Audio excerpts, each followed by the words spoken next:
welcome back to another Artifact Corner. Today we will be looking at a very unique piece in our collections. This is a tea caddy that was left behind in a British officer's mess chest.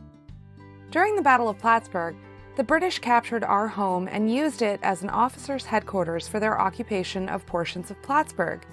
When the British retreated back to Canada, they left many things behind, including this tea caddy. When the Delords returned to their home, they discovered the mess chest and the tea caddy, which still had tea inside of it. The caddy is made of wood with a mahogany veneer and has a red velvet lining in the lid. The tea container itself is lined with either tin or lead. Let's learn a bit more about the history of tea and tea caddies. The origins of tea begin in China.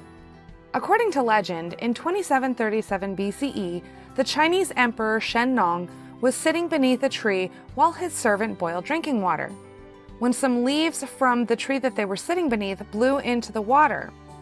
Shennong, a renowned herbalist, decided to try the infusion that his servant had accidentally created. The tree was a Camellia sinensis, and the resulting drink was what we now call tea. The Camellia sinensis is a species of evergreen shrub or small tree that's leaves, leaf buds, and stems can be used to produce tea. White tea, yellow tea, green tea, oolong, and black tea are all harvested from one of two major varieties grown today of the Camellia sinensis. The leaves are processed differently to attain varying levels of oxidation, with black tea being the most oxidized and green tea being the least.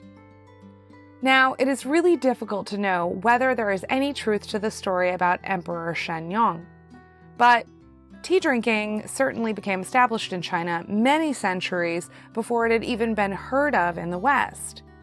Containers for tea have been found in tombs dating from the Han Dynasty, but it was under the Tang Dynasty that tea became firmly established as the national drink of China. The word caddy is believed to be derived from the Chinese word catty, spelled C-A-T-T-Y, which is a Chinese pound or a unit of weight equivalent to 600 grams. This is also the measurement by which tea used to be sold. The English picked up the word and started using the word caddy to mean a container of tea. Tea was introduced to Europe from China in the 16th and 17th centuries and became all the rage, particularly in Britain.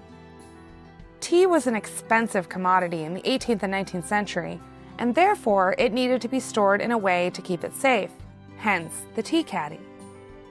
We can only imagine that the British officer who left this tea caddy behind must have been in quite a hurry, and was probably very disappointed to lose this expensive and likely treasured piece. This tea caddy is in good condition. The lid has a crack in the veneer, but the piece is still very stable. The lead or tin lining for the tea container itself is starting to disintegrate, but given the piece's age, it's not surprising. Also, if you have an antique tea caddy and it is metal lined, do not store tea in it unless you are positive that the lining is not lead. You can purchase lead testing kits online if you would like to make sure that your antique caddy is safe to use. We will not be using this one, and instead just keeping it safe.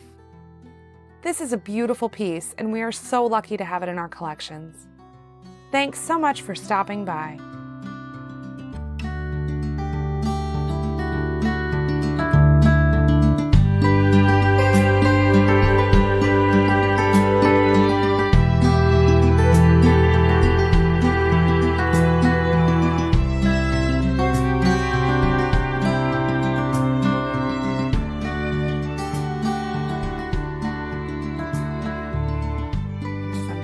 Delords would have said to the British officer who left it behind, "Thanks so much for stopping by, and don't ever come back."